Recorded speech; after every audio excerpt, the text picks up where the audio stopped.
Hey there, come a little closer to the fire with me. Tonight, I want to tell you a darker kind of royal love story.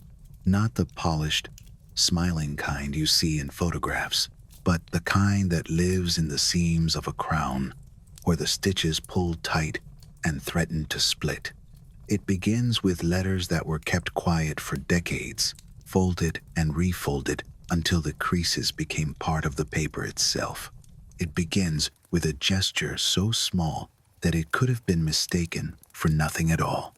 A princess brushing a single thread of lint from a uniform in front of the wrong pair of eyes. It begins with an old man in government, Winston Churchill, murmuring the words constitutional crisis as if they were prayers he did not want to say aloud. And it begins with a choice that sounded simple on paper and felt like a slow collapse in the chest. Love or duty. If you like these slow walks through history, if you want more stories told softly in the dark, take a second to like this video and subscribe. And if you feel like it, tell me in the comments where you are listening from. Are you already in bed or still moving around, getting ready for sleep? Now, let the room dim. If you were standing here with me, you would notice how the candlelight never holds still. It trembles on the walls. It gathers in the grain of the wooden chair. It drifts over the fireplace stones like a sleepy tide. Take a gentle breath in and let it out as if you are fogging a cold window. Unclench your jaw. Let your tongue rest. Let your shoulders slide down, one small millimeter at a time, until you feel the weight of the day leaving through the soles of your feet. Good. We are going to step back, not with a jump, but with a slow, careful glide, back to the summer of 1953. Picture London as it was then, not the loud, neon London of now, but a city still learning how to breathe after war.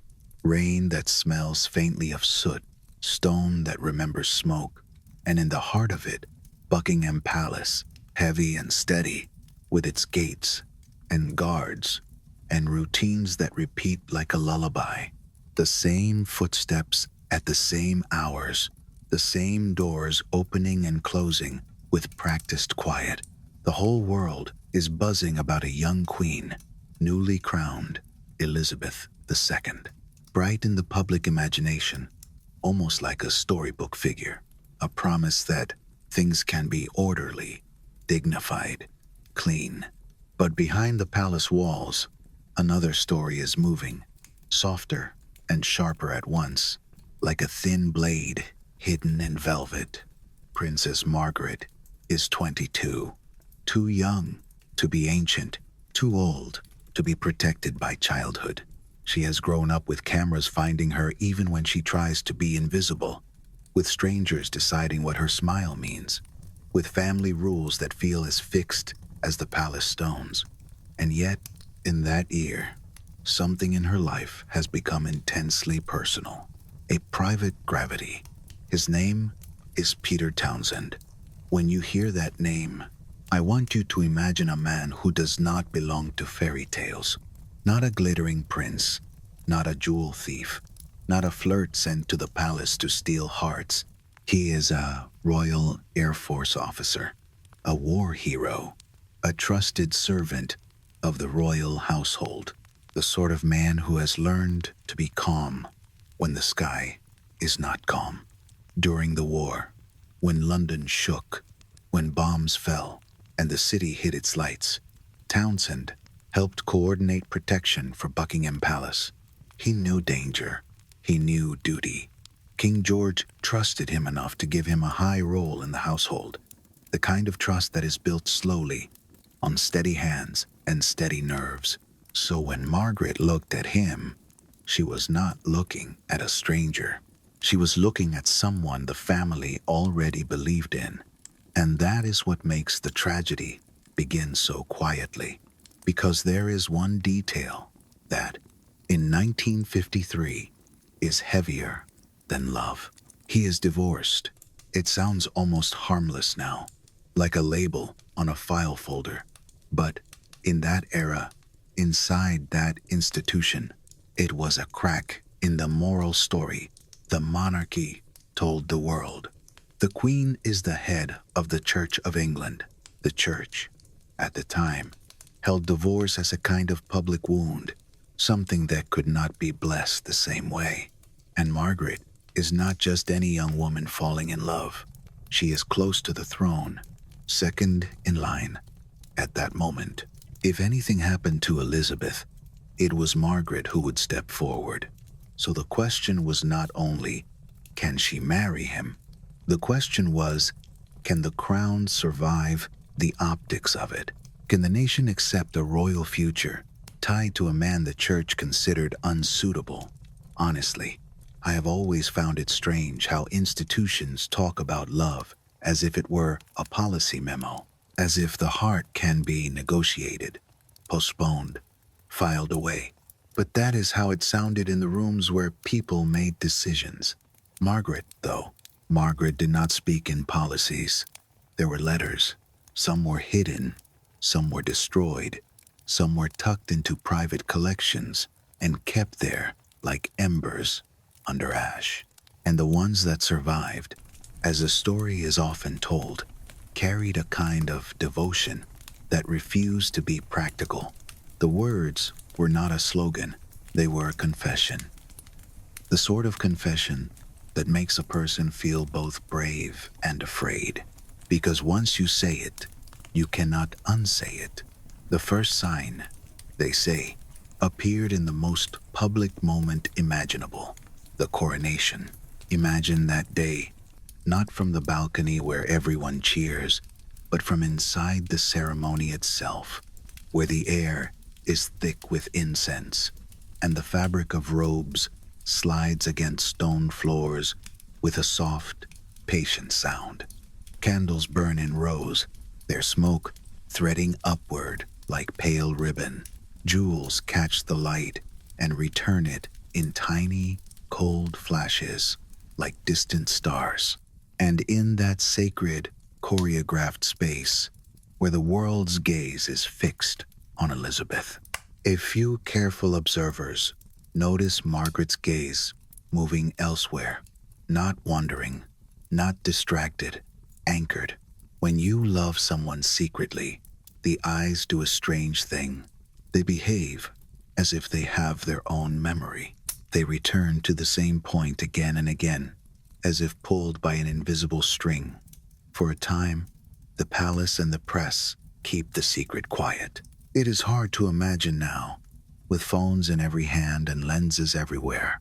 But in those days, the British press still held a kind of respect, or perhaps fear, or perhaps a shared agreement to keep certain doors closed. But secrets do not disappear. They only grow heavier, and somewhere beyond the palace walls, the world is listening, not yet knowing what it will hear. So settle in. Let the fire make its slow, steady sound. In a moment, we will follow a single gesture, a single thread on a uniform, and the way it pulls an entire monarchy into the light. Before we go deeper, let me slow the moment down, the way you might slow a record with your fingertips, just so you can hear the quiet details. In 1953, the palace is a kind of machine, and everyone inside it is taught how to become a gentle part of that machine.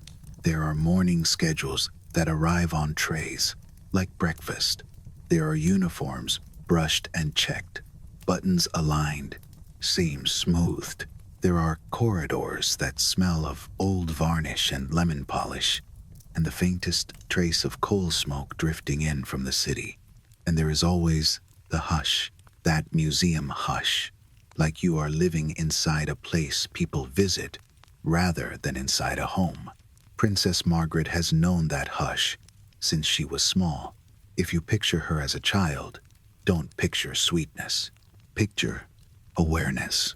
A little girl learning that her laughter echoes louder than other people's laughter because it belongs to a royal child.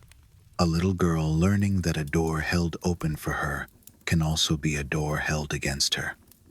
A little girl learning that everyone around her is both close and not close at all, because affection, in that world, is often filtered through duty. Her father, King George, adored her. People who wrote about those years describe him as gentle with his daughters, as a man who wanted his family to feel normal, even when nothing about their lives was normal. But he was also a king carrying the strain of war and responsibility. And in that strain, Margaret learned early that love can be quiet, and that quiet love can still feel heavy. Then he dies. Not long before this story, not long enough for grief to become soft. And with that death, Elizabeth becomes queen, and Margaret becomes, in a sense, a supporting pillar, not the monarch, but close enough to be watched, as if she might become one. Close enough to be treated like an idea as much as a person. Sometimes, when I think about it, I imagine Margaret standing at a window in one of those high rooms, looking down at the people below and feeling two different kinds of distance at once. The physical distance, of course, the glass and the height, and the emotional distance, the strange gap between being seen and being known. That gap is where love often tries to land. Peter Townsend enters her life not like a thunderbolt, but like a steady lamp. He is older than her, and that matters too. Older in the way that suggests safety, not excitement. Older in the way that suggests someone who has already survived what she has only heard about. He is not careless with his words. He knows what it means to say the wrong thing in the wrong room. He knows how to stand without fidgeting, how to keep his expression neutral even when the topic turns personal. There is a kind of discipline in him that can look, from a distance, like coldness. But to someone who has lived in constant attention, discipline can feel like privacy, like a small wall that keeps the world from rushing in. And then there is the war hero element, the quiet myth of it. If you listen closely to stories of wartime Britain, you can almost hear the memory of sirens in the background, like a ghost sound behind the present. You can imagine the blackouts, the taped windows, the smell of damp shelters. Townsend's service during those years becomes part of his aura in the royal household. Not glamorous, but respected. He is trusted, and trust in that environment is rare enough to feel like a treasure. So when Margaret begins to love him, she is not just choosing a man, she is choosing a kind of normal life she has never had. A cottage, a small kitchen, a door she can open without staff, a night where she can leave a book open on a table without worrying that someone will move it to keep. The room perfect. In the surviving descriptions, she supposedly says she would rather live in a cottage with him than in a palace without him. Whether every syllable is exact or not, the emotion rings true. You can almost feel it, can't you? That yearning for a life where affection is allowed to be ordinary. And yet, every ordinary desire becomes extraordinary when you are royal. The coronation returns to my mind, again and again, because it is so symbolic. A new queen being made before the eyes of the world, a nation breathing in hope, and a younger sister standing there, feeling her own private life becoming dangerous. If you were standing inside Westminster Abbey that day, you would notice how cold the stone is, even in summer. You would notice the way sound behaves in that space, how a whispered word can travel farther than you expect, how a cough seems louder than it should. You would notice the glitter of regalia, yes, but you would also notice sweat, the human kind, the slight dampness at the nape of the neck beneath heavy fabric. Ceremony is not weightless. It presses on the body. Margaret's eyes, in that telling. Keep returning to Townsend. Not because she wants attention, because attention is the last thing she wants, but because the body seeks what comforts it. I've always found it strange that our most private feelings leak out through our smallest movements. A lingering glance, a hand that hovers a second too long, a smile that appears before the mind can stop it. In the palace, people notice everything. They are trained to. A lady in waiting will see the way a necklace lies against the throat and know if someone has been crying. A footman will hear a pause in a voice through a closed door and know if the mood is changing. A private secretary will feel the temperature of a room shift when a certain name is mentioned. So, the secret is not secret inside the palace. The secret is secret outside it. For two years, it is held in place by tradition, by deference, by an old arrangement between press and crown, an arrangement that feels almost tender now, compared to modern scrutiny. But even tenderness, if it is built on silence, has limits, and under the silence, the pressure builds. Like water behind a dam, the fire crackles, the candles breathe, and outside, in that summer air, there is a moment approaching, a moment when a single, gentle gesture will become the loudest thing in the room. The day the secret broke did not arrive with thunder. It arrived the way so many life-changing things arrive, with ordinary daylight, a small crowd, and the soft discomfort of clothes worn for ceremony. June 14th, 1953. If you picture the scene, don't picture drama. Picture routine. A royal engagement with polite smiles and careful handshakes. A line of people waiting their turn, holding programs that rustle like dry leaves. The air smelling faintly of perfume and wool, and the metallic tang of summer rain on stone. Princess Margaret is there, moving through the event the way she has been trained to move. Not hurried, not slow, just measured. And Group Captain Peter Townsend is there too, close enough for the world to believe it is simply duty placing them side by side. There is a young journalist watching, not because he expects to witness history, but because that is his job. He is scanning faces, noting who speaks to whom, looking for the tiny human details that make a story feel real. And then he sees it. Margaret reaches out. Her hand moves with the lightness of someone touching something precious. She brushes a speck of lint from Townsend's uniform. It is such a small act, it takes less than a second. But tenderness has a shape, and once you have learned that shape, you recognize it anywhere. You know that feeling when you notice someone you love has a stray hair on their sleeve, and you remove it without thinking, as if your body is trying to take care of them before your mind can interrupt? That is what it looked like. The journalist understands immediately, not as gossip, but as instinct. A palace can hide many things, but it cannot hide the way a person reaches for another person. The next morning, the story is everywhere. Headlines, whispers, photographs studied until they feel like evidence. Outside the palace gates, the mood changes. It is as if the air itself becomes crowded. Reporters gather. Calls come in from around the world.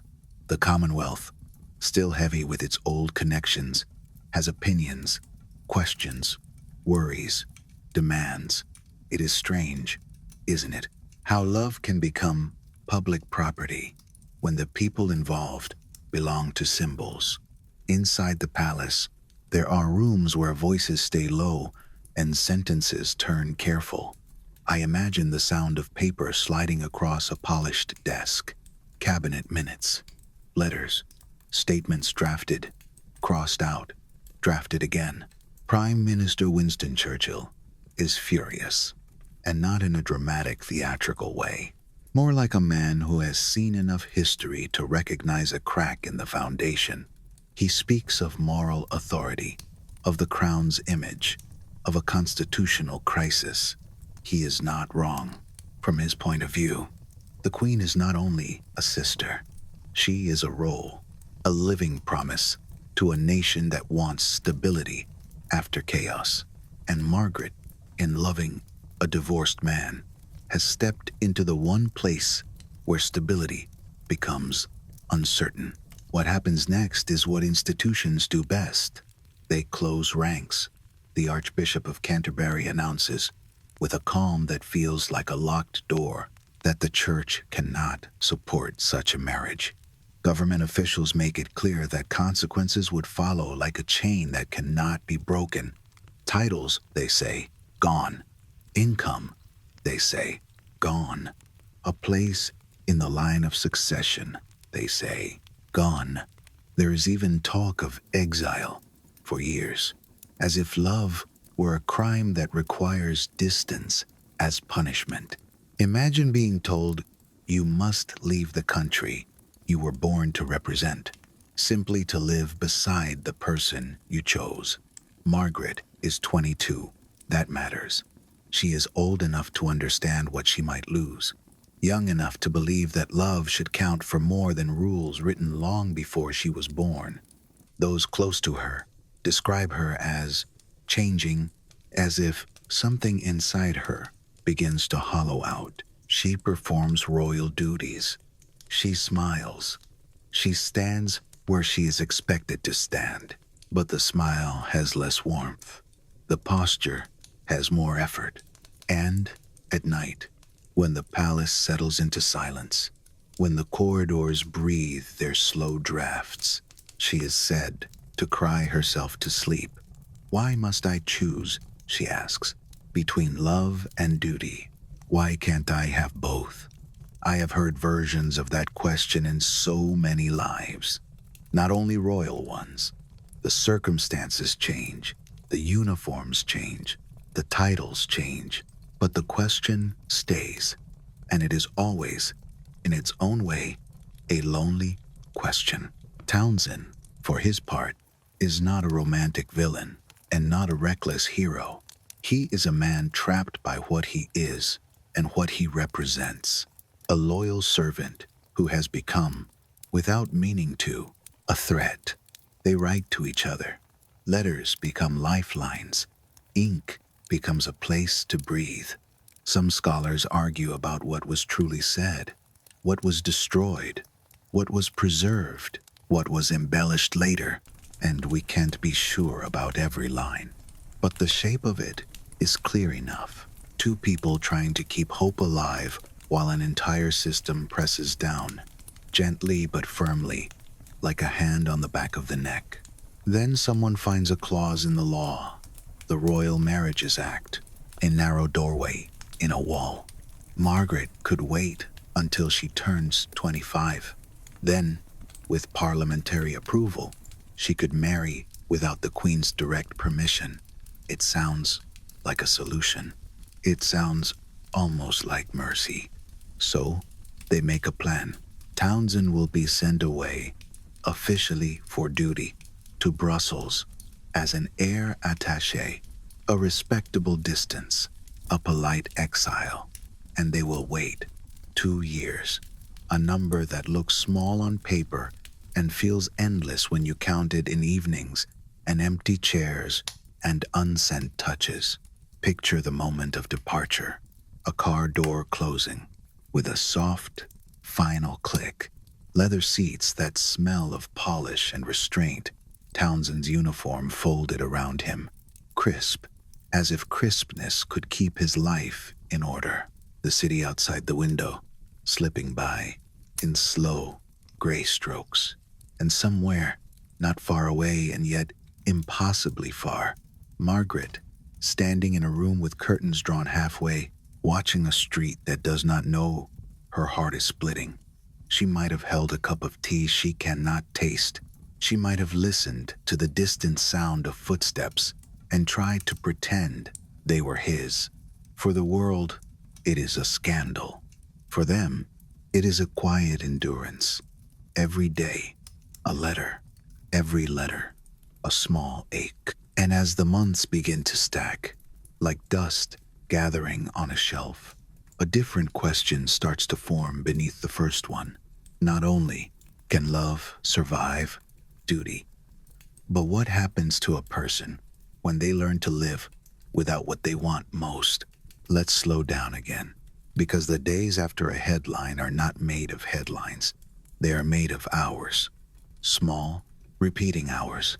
The kind that stretch at night when you cannot sleep and you keep listening to the house settle. When the story hits the papers, you can imagine the sound of the palace phones. Ring, ring, ring. A pause. Then another ring. A secretary's footsteps down a corridor. The soft scrape of paper being pulled from a drawer. A pen uncapped, then recapped. Outside, reporters gather and stare at the gates as if the gates might speak. I imagine the guards, boots on gravel, steady and practiced, a rhythm that does not change even when the world does. And I imagine, behind those gates, Margaret moving through her rooms, hearing the muffled rise and fall of voices in distant corridors, realizing that her private life has become a public event. It is one thing to feel watched. It is another thing to feel watched for the wrong reasons. The newspapers are not kind. Even when the language is polite, the meaning is sharp. Divorced, unsuitable, crisis. Words that make love sound like a disease. And then there is the Queen, Elizabeth, caught in a position that is almost impossible. Sometimes I wonder what those private conversations sounded like. We cannot know everything, and it is debated how much was said with warmth and how much with pressure. But we can imagine the atmosphere. A drawing room that looks too perfect. A clock ticking, steady as a heartbeat. A tea service arranged with care, and two young women, still grieving their father, now forced into a conflict that has nothing to do with war and everything to do with tradition. So the Archbishop speaks, and when he speaks, it is like a door closing softly, without slamming, yet still final. The cabinet speaks too, and government language has its own soft cruelty. It can sound reasonable while taking everything. Lose your titles, lose your allowance, lose your place in succession, lose, for a time, your home. Sometimes, exile is described as a practical measure, as if distance can cool scandal. But exile is also a kind of loneliness that is hard to explain until you imagine it. Imagine leaving the streets you know, the sky you know, the smell of your country after rain. Imagine being told you can love, but not here, not near your family, not near the rooms where your memories live. Margaret's friends later describe her as ghost-like. I picture that as a kind of thinness, not only in body but in presence. A person still moving, still speaking, still smiling when required, but with a part of her drifting somewhere else. She throws herself into duty because duty is what she has been trained to do. But duty cannot replace intimacy. It cannot replace the small private rituals that make life feel real. A hand on a shoulder, a voice at the end of a long day, the shared silence of two people reading in the same room. And so, in the evenings, the palace hush grows louder. There is a particular kind of silence in large buildings. It is not empty. It is layered. You can hear distant footsteps, a door closing on another floor, the faint murmur of staff speaking carefully. You can hear wind pressing against a window and then pulling away. You can hear, if you are alone enough, your own thoughts moving like slow water. Margaret's thoughts, in those days, must have been relentless. Townsend, meanwhile, is being repositioned like a piece on a board. Officially, it is for duty, an appointment, a posting. words that make separation sound respectable. But everyone understands. Brussels is far enough to create distance, far enough to keep hands from meeting, far enough to make meetings rare and monitored, far enough to give time the chance to do what time often does: soften love or turn it into something painful. The plan to wait until Margaret is 25 becomes the story's fragile bridge, a bridge made of law and hope. If you've ever waited for something you wanted deeply, you know how the mind clings to a date. So they wait, they write, and each letter becomes a small, warm object in a cold world. A page touched by the other person's hands. A fold that has been opened and closed, until the paper grows soft at the edges. Words that, for a moment, make distance feel less absolute. Some letters survive, some do not. Some were burned, perhaps out of fear, perhaps out of loyalty, perhaps out of desperation to erase evidence. It is always debated, and we can't be sure how much we are missing. But even missing letters leave an impression, like empty frames on a wall. You can feel what was meant to be there. In my mind, I see Margaret sitting at a small desk, the lamplight pooling in a circle, everything outside that circle falling into shadow. I see her holding a pen and pausing before the first word, as if the first word is always the hardest. I see her listening for footsteps in the corridor, because privacy is never guaranteed. And then I see her writing anyway, because love will make you brave in small, ordinary ways. Townsend, in Brussels, might have written back in a room that smells unfamiliar, foreign air, different street sounds, a different rhythm of life beyond the window, and yet the same ink, the same longing. 2 years, that is the promise. But promises, even the most tender ones, can feel like chains when they are enforced by distance. And distance has a way of changing people, not dramatically, but gradually, like water wearing down stone. So, as the summer of 1953 fades into autumn, and autumn into winter, the story shifts from scandal to endurance. The headlines move on. The palace tightens its routines.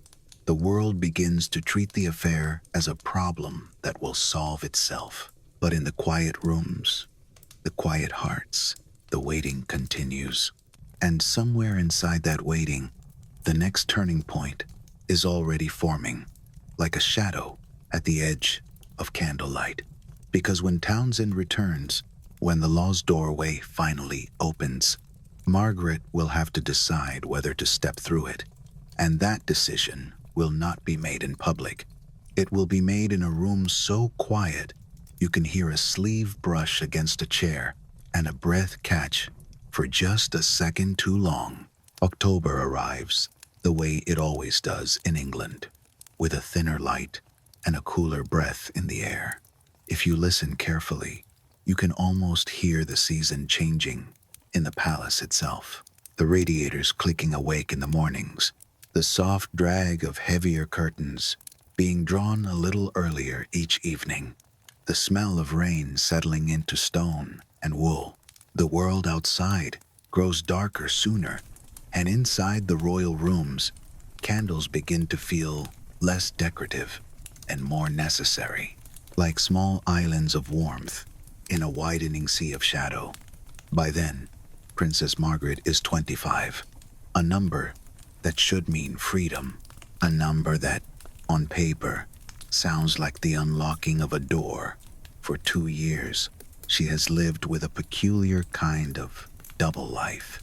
In public, she is dutiful, polished, witty at the right moments, careful when she must be careful. In private, she is waiting, and waiting is its own kind of work. It asks for patience every day, and it gives nothing back except the promise that tomorrow might be closer. Some nights, I imagine her sitting in a quiet room where the fire has burned low, watching the embers dim into a soft red, feeling the heat fade and return in gentle pulses. She might have held a letter in her hands, not reading it at first, just touching the paper, tracing the crease, letting her fingertips feel the place where someone else once pressed down with their own. There is intimacy in an object that has traveled quietly across distance. And Peter Townsend has been living his own version of that, waiting in Brussels, wearing duty like a cloak that both protects and suffocates. When you are separated from someone you love, the mind does a strange thing. It starts to build a museum of small memories, a look, a laugh, the angle of a shoulder, the sound of a voice in a hallway. Each memory becomes a display case you walk past again and again, especially at night, when there is nothing else to do but remember. By October 1955, the waiting has reached its final edge. Townsend returns. The world notices. Of course, it is as if everyone holds their breath at once. Newspapers, politicians, courtiers, people who have never met either of them but feel entitled to an opinion, all turning toward the same question. Will she choose him now? There is a particular cruelty in being watched while you make a private choice. It is like trying to breathe with too many eyes on your lungs. They meet privately at Clarence House, and I want to slow that moment down because history often rushes through it as if it is only a line on a timeline. But a decision like this is not a line. It is a room. It is air. It is a pause that stretches. Picture the building at dusk, the kind of dusk that makes the windows look like dark mirrors. Inside, hallways that smell faintly of old polish and paper, a carpet that muffles footsteps, a clock marking time with calm indifference. Townsend is shown in. He would have heard the quiet formality of doors, the small sounds that always surround important places, a servant's breath, the soft click of a latch, the faint rustle of fabric as someone steps aside, and then, at last, Margaret. If you were standing there with me, you might notice how someone can look the same and different at once. The face familiar, the posture practiced, and yet there is a new stillness in her, the kind that forms after long endurance, not coldness, something more like a carefully held quiet. Townsend, in his own account years later, describes her words as simple. Peter, I have made my decision. Even the name, Peter, feels tender. It is not Group Captain Townsend. It is not an officer's title. It is a person. And then the sentence that changes everything. I cannot marry you. I have always found it strange how the mind can understand a sentence while the heart refuses it. How you can hear the words, parse them, accept their meaning, and yet feel as if you are falling anyway. Some stories describe that meeting as calm. Some hint at tears. We cannot be certain of every expression or every heartbeat, and it is debated how much was spoken and how much was swallowed. But we can imagine the atmosphere. A room that feels too neat for grief, a chair that sits at the wrong angle, hands that do not know what to do with themselves, a silence that grows thick between words. Margaret's reasons, as the official world would later hear them, are dressed in duty. She releases a statement the next day, carefully crafted, the kind of language that fits into public records, mindful of the church's teaching, conscious of duty to the Commonwealth, resolved to put these considerations before any others. It is the sound of a crown speaking, controlled, formal, almost serene. But beneath that language, there is the simpler, sharper reason. She cannot do it to Elizabeth. She cannot place her sister's reign in danger. You can feel, in that choice, the weight of being born into an institution that calls itself a family and behaves like a state. Love does not disappear. It just gets moved into a locked drawer, and the key is taken away. After the statement, the world reacts in the way the world always does. Some people praise her sacrifice. Some people pity her. Some people condemn her for ever wanting it. And then, quietly, life shifts. Townsend does what people often do when they have been forced to release a dream. He chooses a different life. Within a couple of years, he marries someone else, a young Belgian woman, and those who like symbolism cannot help but notice that she resembles Margaret in certain ways. It is as if his heart, unable to have the original, tries to find a gentle echo. Margaret, too, continues. On the surface, she returns to duty. The public sees the glitter again. Events, smiles, a sharp wit that becomes her armor. People laugh at her jokes without knowing what those jokes are protecting. In private, the cost settles in. A person can survive almost anything if they are allowed to grieve openly, but royal grief is often invisible. It must be tidy, it must not disturb the picture. So the grief goes underground. And when grief goes underground, it has a way of shaping a life from the inside. Years later, Margaret marries photographer Anthony Armstrong Jones. The wedding is bright in the newspapers, the kind of brightness that can make a story look healed.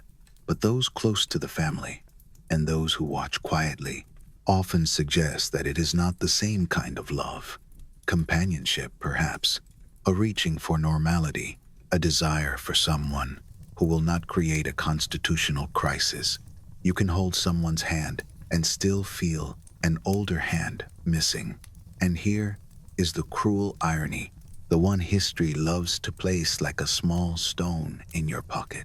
Margaret's marriage later fractures, publicly, messily, in a way that would have been unthinkable at the start of her story.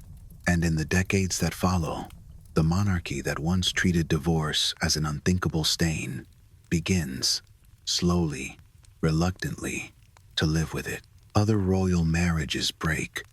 Other royal couples separate. The institution changes, as institutions always do, but never fast enough to save the person who made the earlier sacrifice. Townsend lives into old age, and in one of his final interviews, he is asked if he regrets what happened. He pauses, and the pause feels important, like the mind turning a memory over in its hands. He speaks of regret, but not for love itself. He regrets that the woman he loved had to carry such a burden. He regrets that duty and love were presented as enemies when they should have been allies. And Margaret, when she dies in 2002, among her personal effects, there is a small silver frame. Inside, not a photograph of her later husband, not a family portrait arranged for history, a photograph of a young Royal Air Force officer in uniform from 1953, looking steady and handsome. After almost 50 years, she kept him close. If you let that image settle, it becomes quiet and haunting, not dramatic, just true, the way some feelings remain, even when everything else is rearranged. And this is where the story leaves us, with its first lesson, soft as ash, falling from a log. In fairy tales, a princess chooses love, and the world applauds. In real life, a princess can choose duty, and the applause can still sound like loss. And yet, as we sit here, listening to the fire, it is hard not to notice how the pattern returns in modern times. A different prince, a different woman, the same tension between individual desire and an institution's needs. History does not repeat exactly, but it rhymes, quietly, patiently, like footsteps in a long corridor. Now, let the room breathe again. Inhale slowly. Exhale even slower. Because the next story steps into a different century, a different language, a different kind of scandal. If Margaret's tragedy was choosing duty over love, the woman we meet next will choose passion over everything. And the world will use that passion as a torch. We are going to France, to the 1770s, where silk and hunger exist side by side, where rumor travels faster than truth, and where a queen's private heart becomes a public weapon. Stay close to the candlelight with me, and let the shadows change shape. After that private decision, there is a period that is rarely described, because it looks ordinary from the outside. That is what makes it painful. The days keep arriving. Breakfast trays, briefings, invitations written in careful script. The same corridors, the same carpets, the same portraits, watching from the walls. A palace can feel like a museum that still expects you to perform inside it. Margaret would have had to dress for dinners, for receptions, for the countless moments where the camera is waiting like an unblinking eye. Imagine the sensation of a necklace settling on the collarbone, cool at first, then warming to the skin. Imagine gloves drawn on slowly, finger by finger, as if each finger must be persuaded to participate. Imagine the small pause before stepping into a room full of voices, that second where you decide which version of yourself will walk in. There is a kind of discipline in that. Some people think discipline is loud, military, crisp, but her discipline is quiet. It is the ability to smile with a mouth that feels far away from the heart. And somewhere, in another country, Townsend is also moving through days that look ordinary. He goes to work, he speaks politely, he attends functions, he returns home. He does not stop being himself. He simply becomes a man who carries a sealed chamber inside him. A friend once said that certain loves do not end. They simply stop being spoken aloud. I think that is true here. And because the world loves a narrative, people begin to search for a villain. Some blame the church. Some blame the government. Some blame Elizabeth. Some blame Margaret herself, as if a person can simply decide to want less. But the truth is more diffuse, more like fog. The monarchy is a structure built from history, and history is heavy. The moment Margaret tries to move, she feels the weight of centuries shifting on her shoulders. For a while, she is rumored to be furious. Then she is rumored to be resigned. Then she is rumored to be reckless. The public cannot decide which emotion it prefers her to have. And that, too, is a kind of exhaustion, being assigned feelings by strangers. What we do know is that she continues to be Margaret, sharp, charming, sometimes difficult, sometimes luminous, sometimes distant. People who met her later often said she could make you feel like the only person in the room, and then, in the next moment, make you feel as if you were not there at all. That is not cruelty. That is someone who learned early how to leave a part of herself elsewhere. And if you look at photographs from that era, you can play a strange game with your own perception. In one image, she looks radiant, laughing, shoulders back, eyes bright. In another, just weeks later, the smile is there, but the eyes are quieter, as if they are watching something far away. A photograph does not tell the whole story, but it can hint. All of this is happening while the monarchy itself is learning, slowly, that it is being watched in a new way. The post-war world is changing. The press is changing. People want not only leaders, but stories. They want romance. They want tragedy. They want to feel something. Margaret becomes one of the first royal figures to be consumed by that appetite. She is both adored and devoured. So when we come back to the fireplace and let the warmth touch our hands, we can see the deeper shape of her tragedy. It is not only that she lost the man she wanted to marry, it is that she was asked to carry the burden of an institution's image, and she carried it so well that the institution forgot, sometimes, that she was human. And that is a quiet kind of curse. Now, breathe again. Let your shoulders soften. Let the muscles around your eyes relax, as if you are letting go of a tight ribbon. Because in the next room of history, we will meet a queen who is not asked to suppress her desires quietly. She is accused, loudly, of having too many, and the noise around her will become so violent that even innocence will not save her. Let's drift across time, the way smoke drifts upward, slow, curling, never in a hurry. We leave the cool gray of mid-century Britain and arrive in France 2 centuries earlier, in a world that feels brighter on the surface and more feverish underneath. Versailles. Even the name sounds like chandeliers. If you were standing there with me, you would hear the soft roar of a palace that never truly sleeps. Thousands of small movements layered together. Slippers on polished floors, fans opening and closing, whispers behind screens, the faint clink of jewelry against glass. The air carries perfume, candle wax, and the distant, ever-present smell of bodies too close together. It is luxury, yes, but luxury can also be a kind of confinement, a gilded room that still locks from the outside. Marie Antoinette arrives from Austria at 14. 14.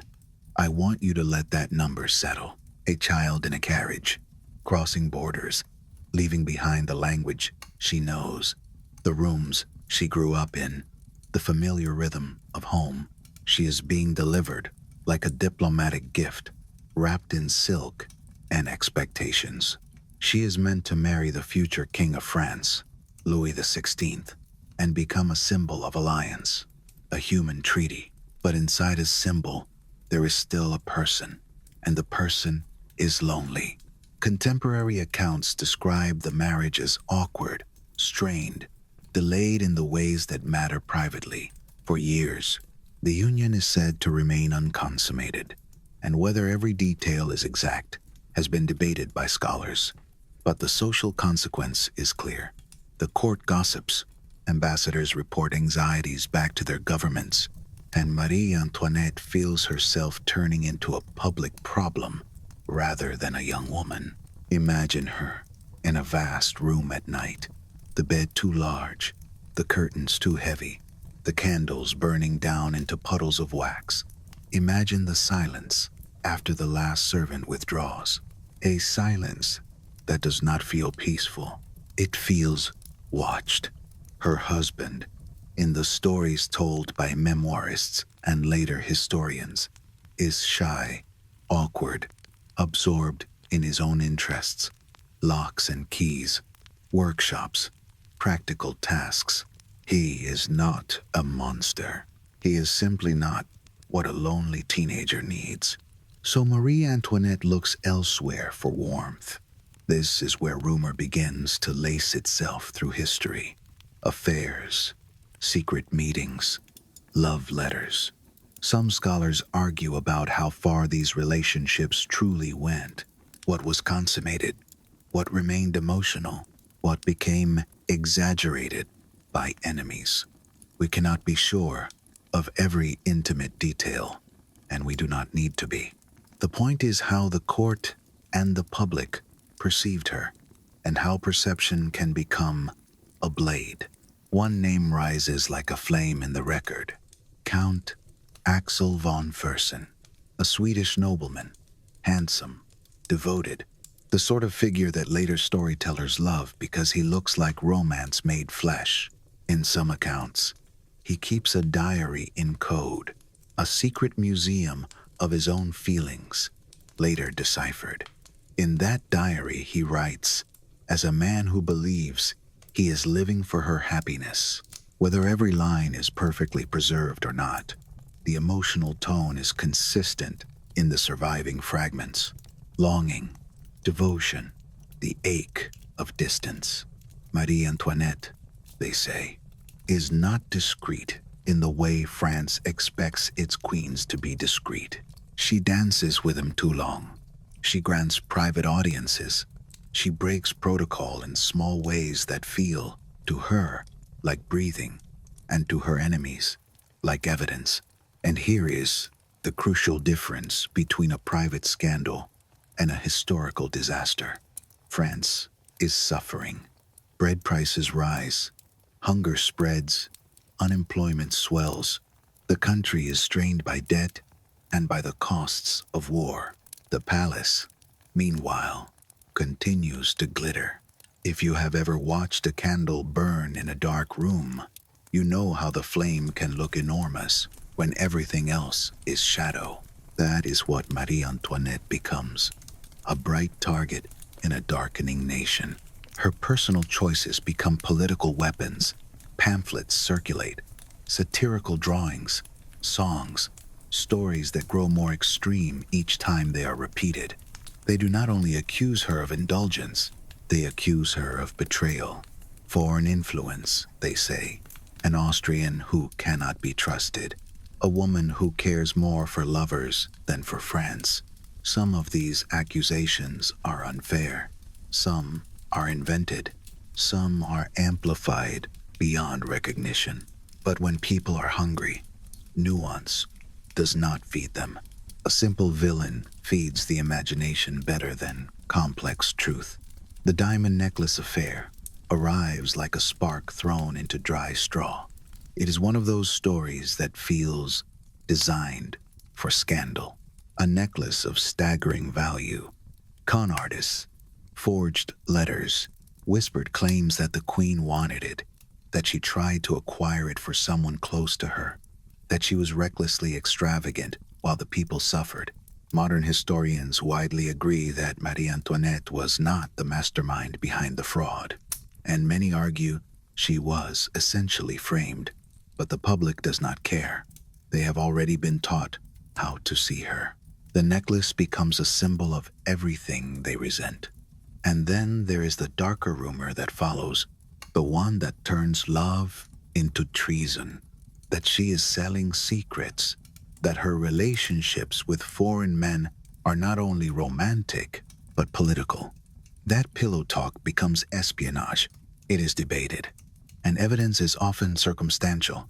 And yet rumor does not need proof, the way a courtroom claims to need proof. Rumor needs only repetition. Rumor needs only the right emotional climate. By the time her love letters are discovered and studied in later centuries, by the time people hold them in white-gloved hands and read the lines of tenderness and desperation, the tragedy is already complete.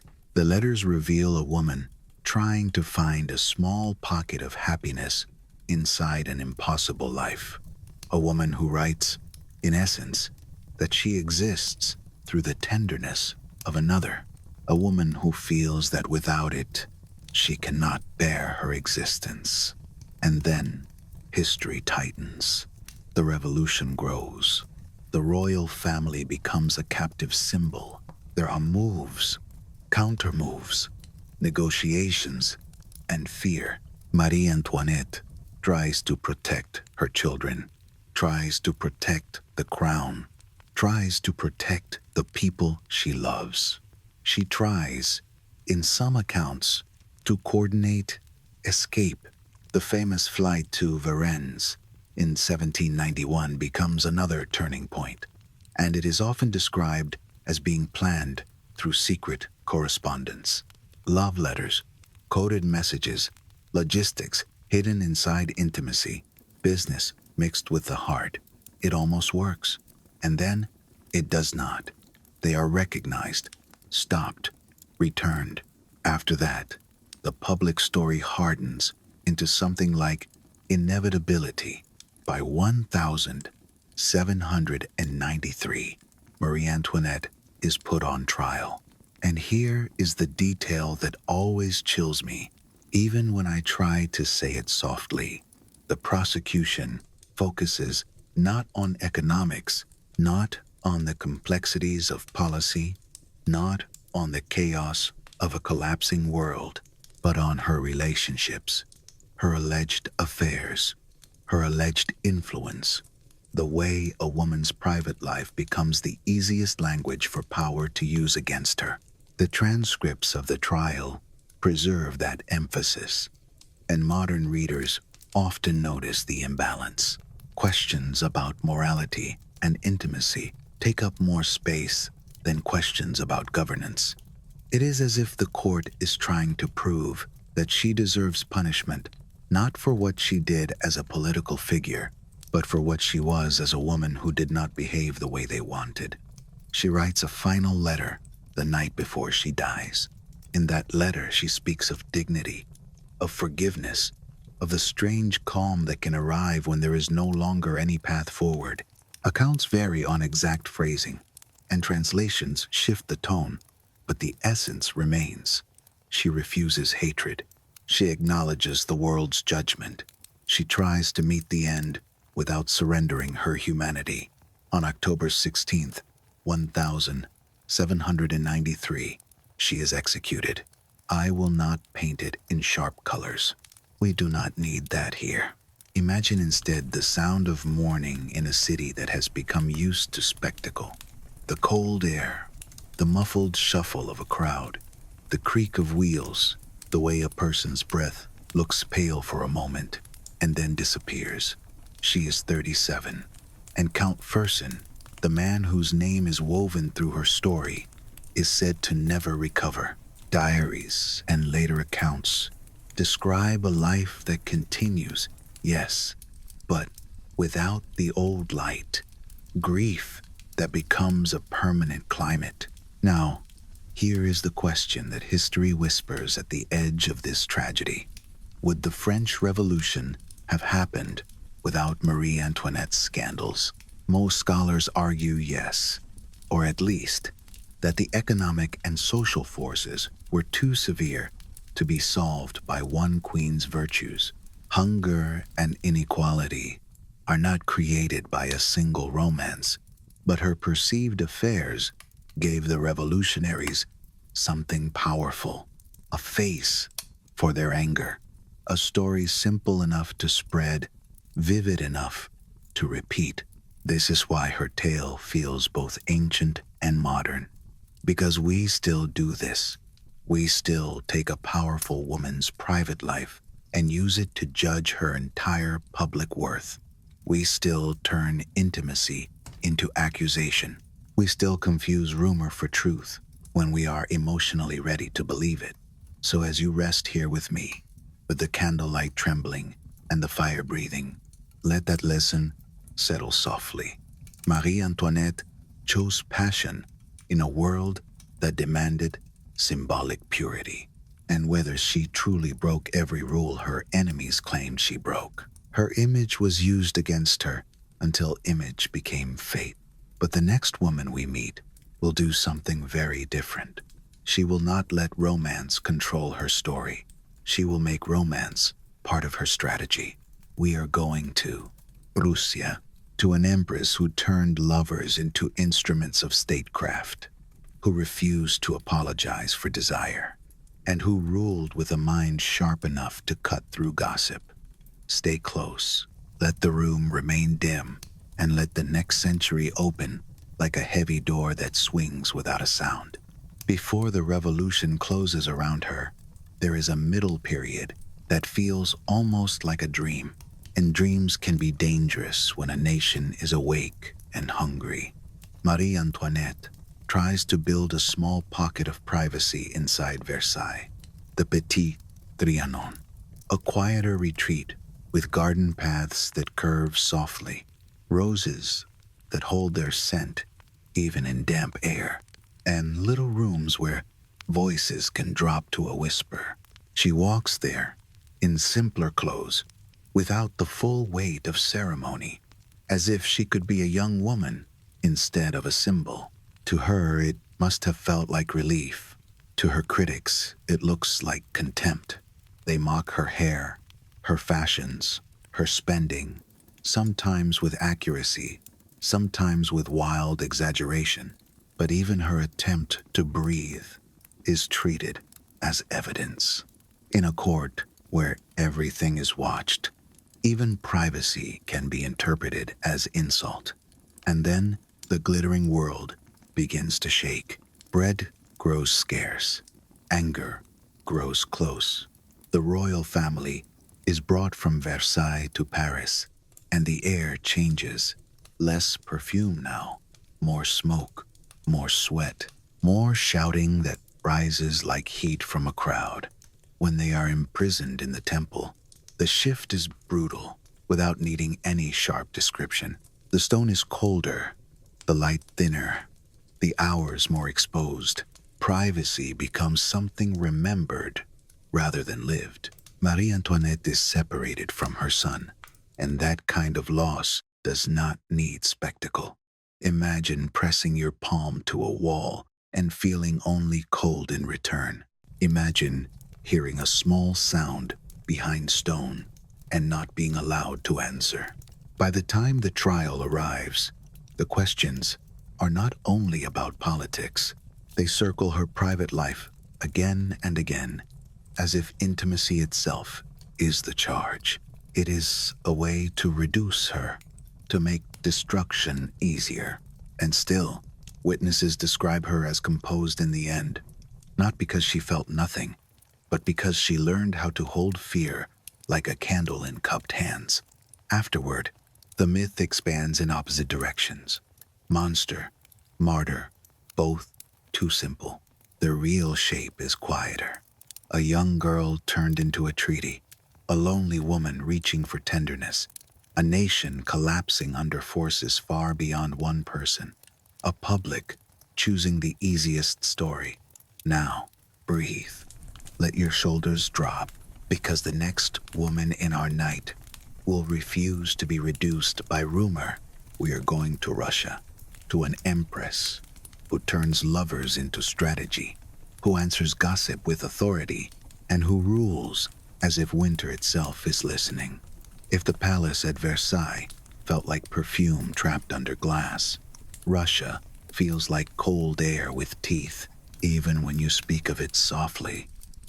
Come closer to the fire with me and imagine Street, Petersburg in winter, the Neva River held under a sheet of ice that creaks like old wood. The sky is the color of pewter. The streets carry the smell of smoke, horse, and snow that has been walked into slush. In the distance, domes and spires rise like candles frozen mid-flame. This is where Catherine begins, or rather, where she remakes herself. She is not born Catherine. She arrives as Sophie, a German princess brought to Russia at 15 to marry a boy who will become Peter III. The court expects her to be ornamental, grateful, and quiet, the kind of girl who learns to smile while other people decide her life. But Catherine watches. That is the first thing to understand about her. She watches the way power moves through rooms. She watches who interrupts whom, who waits at doors, who receives letters sealed with red wax, who laughs too loudly, and who never laughs at all. She listens to the small, private language of influence, a glance, a pause, a gift left where it will be noticed. And her marriage is, by most accounts, a disappointment that becomes a classroom. Peter is described as childish, distracted, and unreliable. Some historians argue that these portraits are shaped by Catherine's later need to justify what she did to him. So we should hold the details gently. Still, even the sympathetic accounts agree on the essential truth. Catherine cannot build a life around him. If she wants to survive, she must build a life around something else. So she studies. At night, While the palace settles into its half-sleep, she reads by candlelight, the flame trembling in draughts, the wax scenting the air, the pages whispering as she turns them. Philosophy, law, statecraft, the kind of knowledge that is dangerous in the wrong hands and intoxicating in the right ones. And then she makes a decision that is both personal and political. If her marriage will not provide tenderness, she will find tenderness elsewhere. If her position will not provide security, she will create security through alliances. This is where the story becomes scandalous, in the way only a court can be scandalous, with whispers that pass through curtains, with servants pretending not to hear, with diplomats writing careful reports that pretend to be neutral and are never neutral. Catherine takes a lover. Her first is often named as Sergei Saltykov. Handsome, connected, useful. Was it love? Was it strategy? It is debated. Most likely, it was a mixture, because human hearts are rarely pure instruments, even when they try to be. What makes Catherine different from the women we have met so far is that she refuses to be broken by the scandal she knows will come. Instead, she systematizes it. I know that sounds cold, but listen closely, and you can hear something else beneath it, a kind of determination to keep her own life from being used against her. She does not simply take lovers, she appoints favorites. Each man is given a role, not just in her bed, but in her empire, titles, estates, positions that turn romance into loyalty. And when a relationship ends, she designs an exit that does not leave a bitter ghost behind. A graceful departure, a soft landing, a door that closes without slamming. Foreign diplomats are shocked by it. Some condemn her, others are quietly impressed. One ambassador reportedly noted that she managed private affairs with the same skill she applied to matters of state. Whether the exact phrasing is perfect is less important than the pattern. Her former favorites remain allies rather than enemies. In a world where yesterday's lover can become tomorrow's assassin, that is no small accomplishment. Now, let's slow down and step into her world for a moment. Picture a corridor in the Winter Palace, long, polished, echoing. A servant carries a tray, careful not to let the cups clink. The air smells faintly of coal, smoke, and wax. Somewhere behind a door, a pen scratches on paper. Somewhere else, boots thud softly, the sound muffled by thick rugs. Catherine is in her study. She is not lounging. She is working. Diplomatic reports, military maps, petitions, the kind of paperweight that can make a person's shoulders ache. She reads, pauses, marks a margin with a small, decisive line. The fire in the grate breathes. A clock ticks. Outside, snow presses against windows like a quiet crowd. Then a knock. A favorite enters. In the stories told later, people like to turn this into a bedroom farce. They count lovers as if numbers explain a soul. But if you look at the record, and if you listen to the logic of power, you can see what Catherine is doing. She is building a network. Some favorites, like Grigory Orlov, become tied to coups and the shifting loyalties of guards. Orlov is associated with the palace coup that removes Peter III, and Catherine emerges as empress. The details of that moment are tense, sometimes contradictory, and historians debate the degree of Catherine's direct involvement.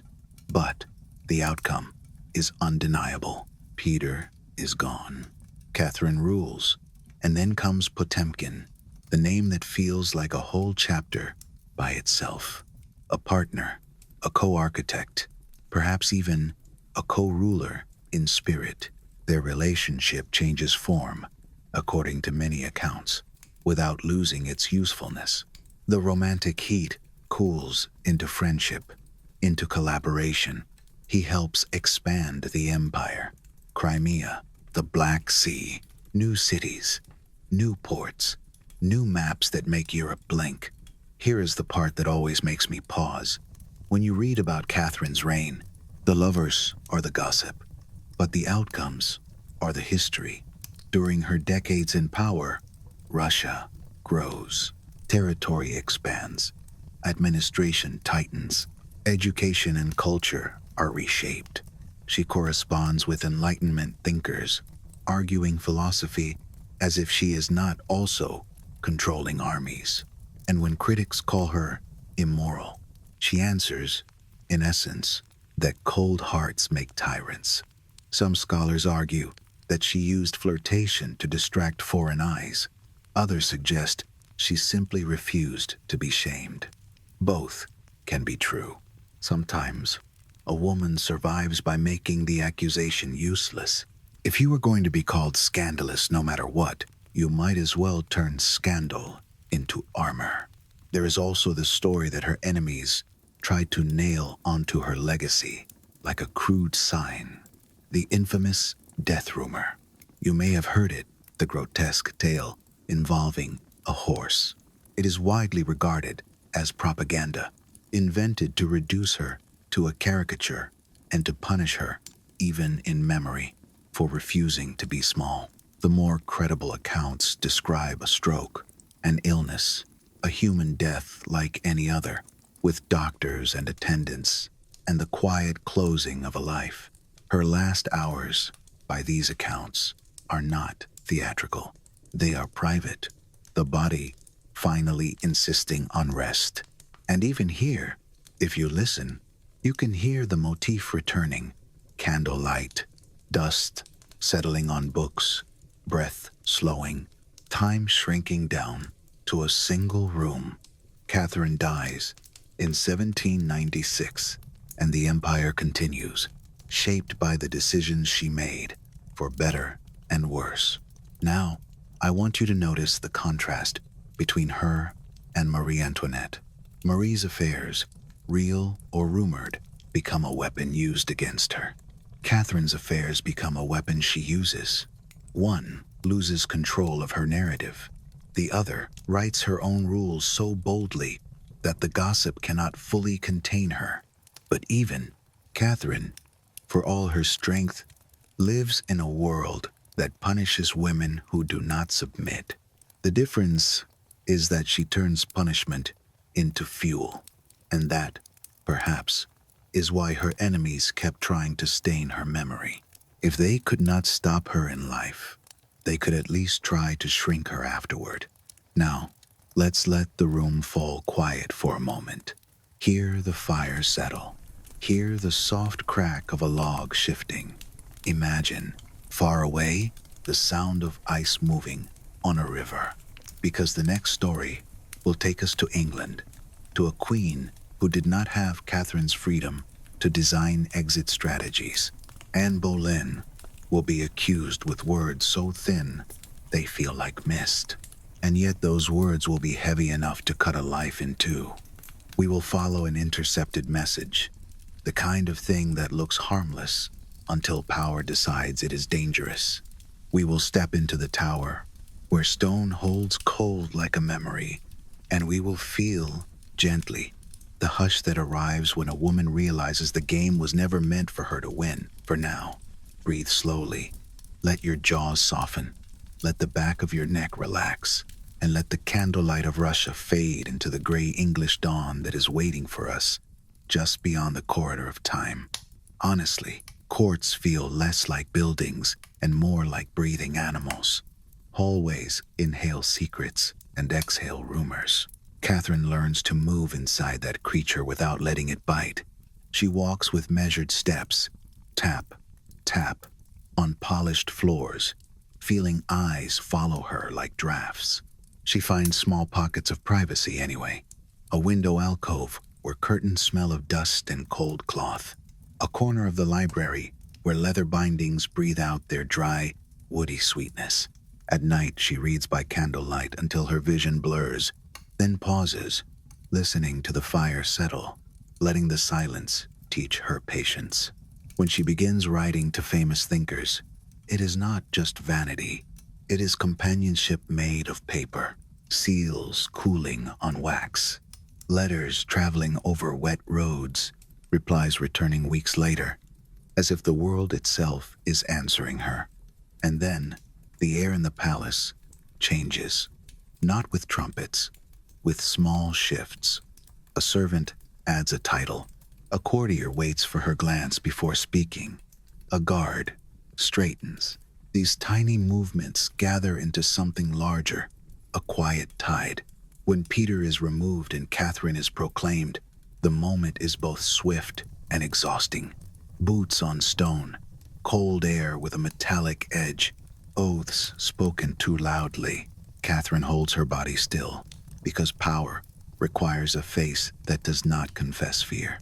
Afterward comes the work, the endless paper, the maps, the petitions, the decisions that weigh more than crowns. People gossip about her favorites as if gossip is the point, but the point is loyalty. She understands that a man who believes he is chosen will often serve more faithfully than a man who is merely paid. So she gives titles and estates, yes, and she gives attention, which can be the rarer gift. When a relationship ends, she does not crush the man. She sends him away with dignity intact. She turns ex-lovers into pillars instead of enemies. It is almost merciful in its own hard shape. And because she refuses to be shamed, her enemies invent a filthy rumor about how she died, as if a crude joke could erase an empire's worth of decisions. Most credible accounts describe something ordinary in the end. Illness, a stroke, a room going quiet, servants moving softly, a doctor listening for breath, candlelight trembling against books while dust drifts down, slow as snowfall. From that hush, the story carries us onward. We leave the ice river and the marble corridors. We cross seas and centuries. We arrive in England, where stone holds damp like memory, and where an accusation can be fashioned from almost nothing at all. Anne is waiting there, and the footsteps in the corridor are getting closer. Before we go, let me hold you in one last Russian image. A ballroom after midnight, when the music has thinned and the laughter has dulled. Candles burn lower, leaving little halos of smoke. Silk gowns whisper as women turn away from mirrors. Somewhere, far beyond the walls, the river ice shifts with a deep, sleepy groan, as if the earth itself is stretching. Catherine stands for a moment where no one can quite see her, not hiding, just resting. Her fingers brush the edge of a table, feeling the grain beneath varnish. She inhales, she exhales. For a heartbeat, she is not empress, not scandal, not legend. She is only a woman keeping her own pulse steady. Then she returns to the light, and the palace resumes its watching. Now, we let that watching dissolve, the way candle smoke dissolves into a dark ceiling. We trade winter air for English mist. We trade marble for rough stone. We trade the wide, icy river breath for a narrower kind of water. The Thames rolling under gray skies, carrying voices from one shore to the other. And somewhere in that gray, a queen will learn how quickly a court can turn its face away and call it justice. If you were standing here with me, you would feel the damp before you see the tower. London air can be gentle, but around the Thames, it often carries a wet cold that slides into cloth and stays there. The river smells of mud and moving water, of boats and tar, and the faint sharpness of smoke. Fog drifts like a thin veil, softening the city's edges so everything feels a little unreal, as if you are walking through a memory. And in that softened world, Anne Boleyn becomes a figure both bright and fragile. She is clever, she is ambitious, she is charming in a way that makes people lean closer, then wonder afterward why they leaned at all. She has been in France, absorbed the polish of another court, learned that elegance can be a weapon if you hold it at the right angle. When Henry VIII notices her, it is not only desire, it is obsession with a question. What if this woman is the answer to my disappointment? What if she gives me the son I cannot seem to hold in my arms? You can feel the pressure that question creates, pressing down on everyone around them like a low ceiling. Henry is king. The court is his instrument. And yet even a king can be trapped inside his own longing. Anne does something unusual. She resists. Not by fleeing, not by refusing to be seen. She stays within reach and keeps the door just barely closed. She understands that a little distance can turn attraction into hunger. She is not the first woman to learn this, but she is one of the most famous, and the hunger grows into upheaval. To marry Anne, Henry breaks with Rome. The English Reformation is not born only from theology, but from a private desire that becomes national policy. It is strange, isn't it, how often empires shift because someone wants to change who is beside them at night. Anne becomes queen in 1533. There is a coronation, bright fabric, banners, church bells, but even in celebration, you can sense the fault lines. Some people adore her, some hate her, some fear what she represents. A new order built on the ruins of the old. And then the cradle does not hold what Henry wants. Anne gives birth to a daughter, Elizabeth, a baby with tiny hands, warm breath, a future that no one can see yet. In that moment, the court likely pretends joy, but behind the smiles, the counting begins. Counting months, counting chances, counting how long a queen can remain a queen without delivering a son. Anne has miscarriages. The details and sources vary, and we should speak softly about them, because the past is full of private pain, recorded with public cruelty. Still, the pattern is clear. The hope Henry demands keeps slipping away, and as that hope slips, the court shifts. You know that feeling when you are in a room and you suddenly realize the mood has changed? No one announces it, but you feel it anyway. People look a fraction longer, or not at all.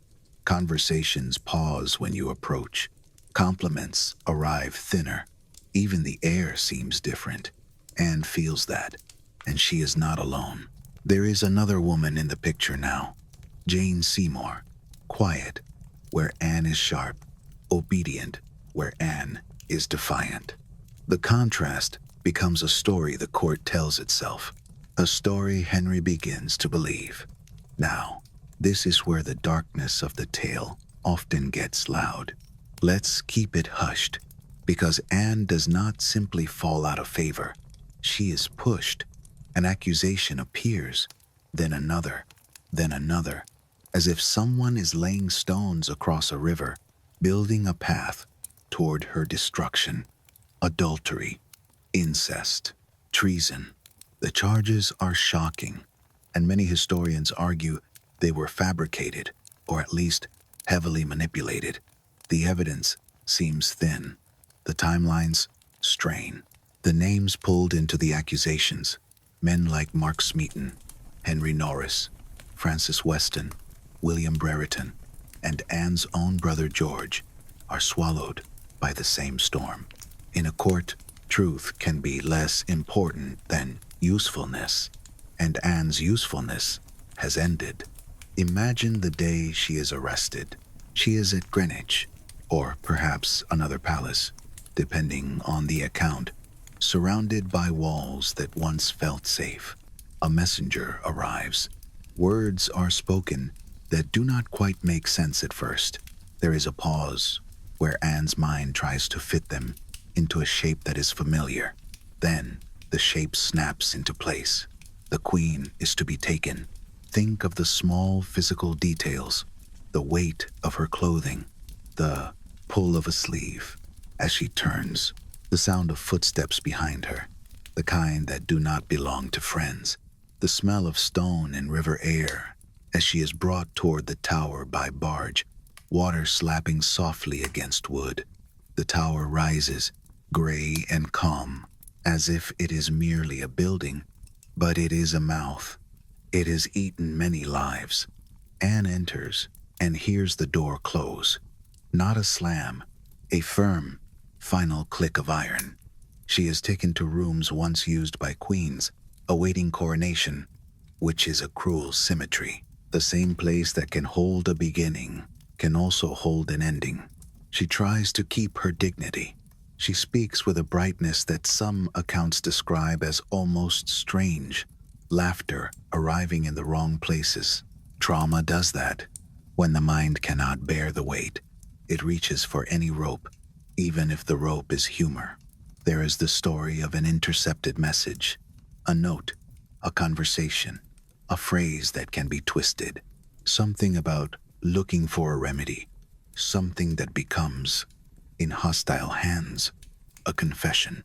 Whether the exact message is lost or transformed by later retellings, the idea remains. In Anne's world, words are dangerous because they can be reinterpreted by people who have already decided your fate. Her trial is a performance. A room full of men, Anne standing alone, the air thick with sweat and wool, and the faint sourness of fear. She answers with intelligence, with defiance, with the desperate clarity of someone trying to hold her own story steady. But the verdict is decided before she speaks. Guilty, and so the court's tide becomes a wave. The men accused with her are executed. Their deaths are not described here in detail, because you are here to rest, not to be shocked. Just know that the tower's mouth closes over them, one after another, and the city continues its daily life as if that is normal. Anne is given, strangely, a kind of mercy. Instead of an axe, Henry orders a swordsman from Calais, considered more skilled, more swift. Even that mercy is shaped by control. He chooses how she will die, as if choosing the method can soften the fact itself. In the days before the end, Anne prays. She speaks to her attendants. She asks for kindness. She asks for a clear conscience. She thinks of her daughter, the little Elizabeth, too young to understand that her mother is becoming a warning story. And then the morning arrives. May 1536. The grass in the tower yard is damp. The air is still. The sky is pale, as if it does not want to look. Anne steps out. She wears a gown, a mantle, a hood. Her face, in accounts, is composed. She makes a short speech, not accusing Henry, because in that place, accusation would be pointless. She speaks, instead of obedience, of faith, of the king as a good prince. Words chosen carefully, words meant to protect her family, perhaps. Words meant to keep the last seconds from becoming a second trial. Then she kneels. Her posture is steady. Her hands fold.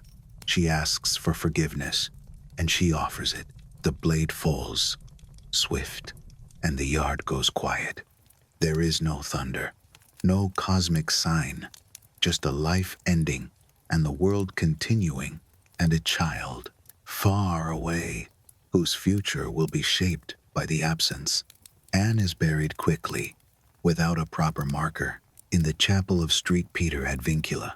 Within the tower, dust settles. Stones hold the story. Years later, Another queen will walk these same paths and feel the same cold. When I think about Anne, I think about how easily a woman's sharpness becomes a crime in the mouths of others. Catherine used scandal like armor. Anne is crushed beneath it. The difference is not morality. The difference is power and timing and the appetite of a king. And yet, there is something else. Anne's daughter becomes Elizabeth I, one of England's most famous rulers. That does not undo Anne's fate, but it gives her story a strange echo. The seed that was dismissed becomes a forest. Now let's let the tower fade. Hear the river again. Hear the water sliding past wood. Feel the candlelight of our room returning. Steady, warm, patient. Because the next chapter will move even further back in time into the sun and sand of Egypt, where a queen will try to hold an empire together with charm, intelligence, and a love that history turns into legend. Cleopatra is waiting, and the Nile, slow and dark and alive, is breathing under moonlight. Stay with me in the tower a little longer, softly, safely, the way you might linger in a museum corridor after closing, when the building has gone quiet and only your own footsteps keep you company. Anne's first night stretches strangely. A small candle makes the shadows on the stone wall wobble, as if the wall is breathing. Somewhere a chain shifts. Somewhere a door closes with a dull, final sound. The tower does not shout. It murmurs. Anne sits on the edge of a bed that smells faintly of old linen and damp. She runs her fingers over the fabric, feeling the weave, as if texture can prove this is real. Her mind circles the same questions, returning like a moth to the same flame. Who decided this? When did the decision become permanent? Was it in a look, a whisper, a letter sealed too tightly? If you are quiet enough, you can almost hear the Thames beyond the walls, a low, restless sound, like breath. Water has always done this in our stories. The icy Neva, the river at Rome, and now this English tide, carrying news and carrying time. In the morning, attendants come and go. With careful faces, they offer food, prayers, small courtesies that cannot change anything. Anne eats a little anyway, not because she is hungry, but because she understands that a body that collapses will be used as another story against her. So she keeps her posture, keeps her spine, keeps her pulse steady. The trial itself is a room full of weight. Men in heavy clothing, papers read aloud, words echoing against wood and stone.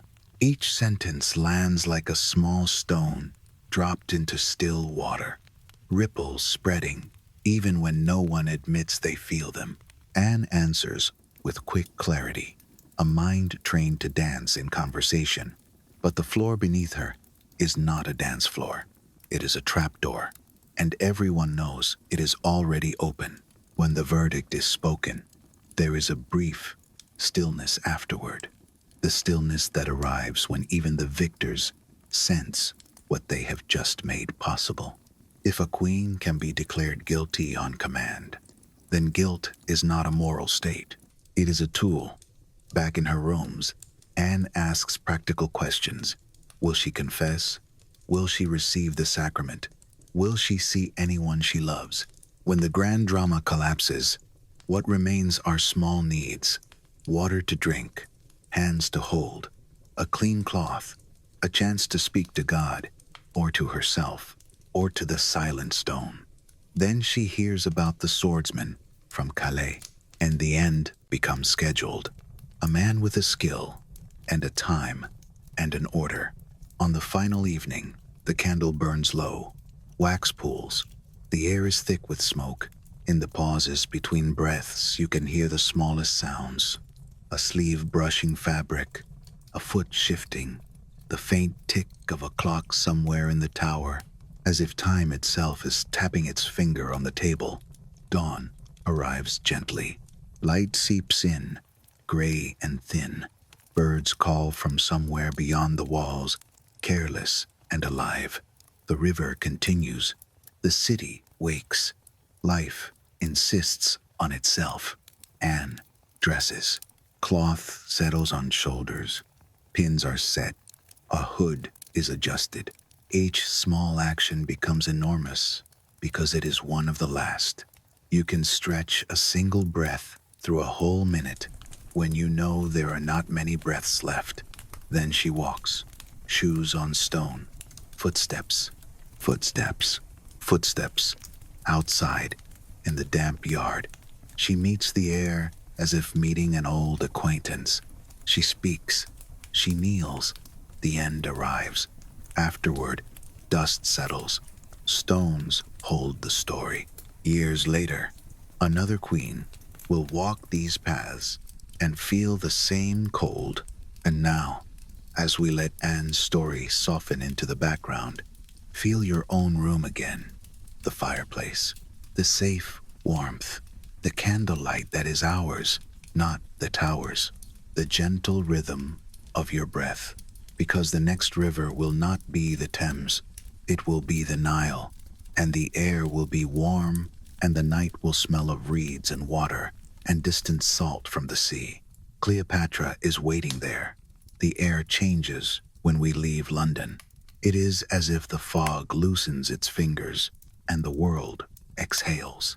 In my mind, I hear a door open, not a door of wood and iron like the tower, but a door made of heat and distance. And beyond it, the night of Egypt waits, warm and dark, breathing slowly.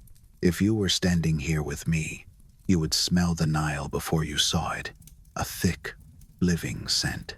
Water and reeds, wet earth, crushed herbs underfoot. Somewhere in the distance, a small animal calls, and the sound travels over the river like a thin thread. The moon is bright enough to make the surface shimmer, bright enough to turn every ripple into a moving piece of silver. Cleopatra steps into this world already surrounded by stories. Hollywood taught us one version of her, a woman whose power was made of beauty alone, a face that could make armies forget their orders. But the older sources and the newer discoveries suggest something quieter and sharper, a mind that could make a room tilt, a voice that could make a man feel understood and therefore owned.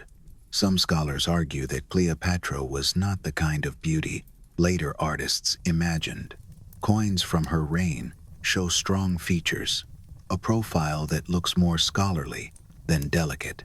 We cannot be completely sure what she looked like in life, but we can be sure of something else. She was terrifyingly intelligent. 9 languages, according to ancient accounts. 9 ways to enter a person's world without needing a translator, without needing permission. Imagine the power of that. You lean in to listen, and suddenly, the queen answers you in your own tongue, with your own idioms, as if she has been living inside your mind for years.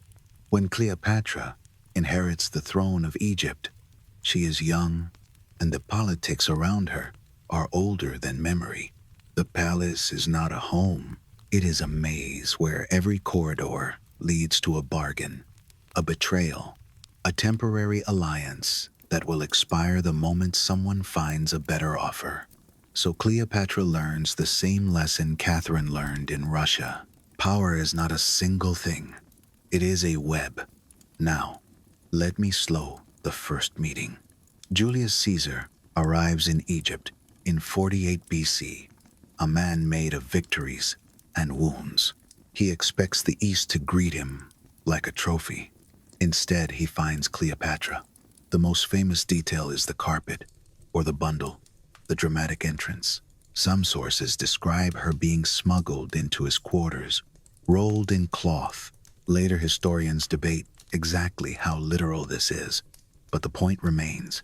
She appears in a way that makes a statement, not romantic, strategic. She is saying, softly and unmistakably, I can reach you, even when you think you are protected. And when she speaks with knowledge, not only of Egypt, but of Rome, of law and history, and the little prides that keep men upright. She makes Caesar feel like more than a general. She makes him feel like the statesman he wants to be, the thinker who is tired of being reduced to a sword.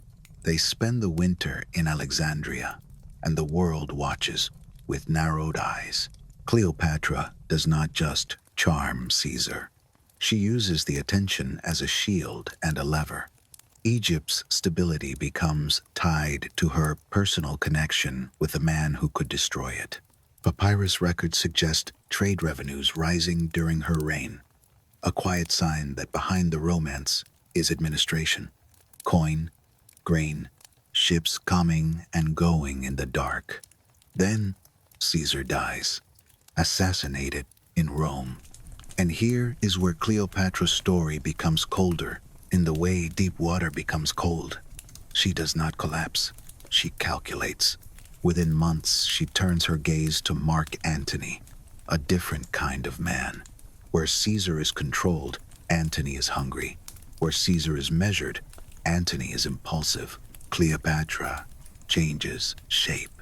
I have always found it strange how people call this manipulation, as if it is a dirty word, as if men never do the same. Cleopatra studies what Antony needs, then becomes the answer. She sails to meet him at Tarsus. Purple sails, perfumed air, oars dipping into water in unison, like a heartbeat. The barge glows with gold and torchlight, and the night carries the scent of incense over the river. She arrives dressed as a goddess, or like one, and the theater of it is the point. And then she makes him wait. 3 days, some accounts say. He can see her. He can imagine her. He can hear rumors multiply in the camp like sparks. Anticipation becomes a hook. When they finally meet, Antony is already half captured. From there, the story moves like a tide. Antony gives Cleopatra territories, Cyprus, parts of Syria, lands that shift borders on maps, as if love can redraw geography. Rome begins to panic. Octavian, Caesar's heir in politics if not in blood, sharpens his propaganda like a knife. Cleopatra and Antony have children. Caesarion, the son, tied to Caesar, and more children with Antony. In the quiet spaces between public ceremonies, Cleopatra is planning inheritance, like a chess player, planning a game that will last beyond her own life. She is trying to merge worlds, Eastern and Western, Nile and Tiber, Egyptian divinity and Roman law. And for a while, it almost works. At Actium in 31 BC, fleets gather under a sky that feels heavy with fate. Ships creak, ropes strain. Men look at water and think of home. Antony and Cleopatra's forces are strong, but Octavian's are disciplined and relentless. One tactical mistake, and the tide turns. When Cleopatra sees the battle shifting, she retreats. Antony follows her, abandoning his own line. Love over logic. The decision cost them everything. They return to Alexandria, and the air there is no longer perfumed with confidence. It smells of fear and hot stone, and the iron taste of coming defeat. Cleopatra negotiates even then, according to the ancient accounts. She tries to secure her children's future. She tries to bargain with Octavian. She tries to turn survival into an art. But Octavian wants a spectacle. He wants her alive so he can parade her. Cleopatra chooses another ending. The famous story is an asp, a snake. It is debated in details, and it may have been poison instead, or something more clinical. But the gesture is what matters. She refuses to be displayed as a conquered object. Even her death is a political statement. And so she dies and becomes immortal. In the hush after, I imagine her tomb planned like a final piece of theater. A place meant to hold a myth, to whisper that even in loss, she remained sovereign in the only way left to her. Now let the Nile fade. Let the reeds blur into darkness. Let the candlelight of our room return. Because the next story is not ancient, and that makes it feel sharper. Fast forward 2,000 years. The river becomes asphalt. The palace becomes a media machine. The whispers become headlines, recordings, and images that travel faster than thought. Diana. If Cleopatra mastered the art of making powerful men feel something, Diana mastered the art of making the world feel something. And in a modern monarchy that can be more dangerous than any army, picture Britain in the late 1980s.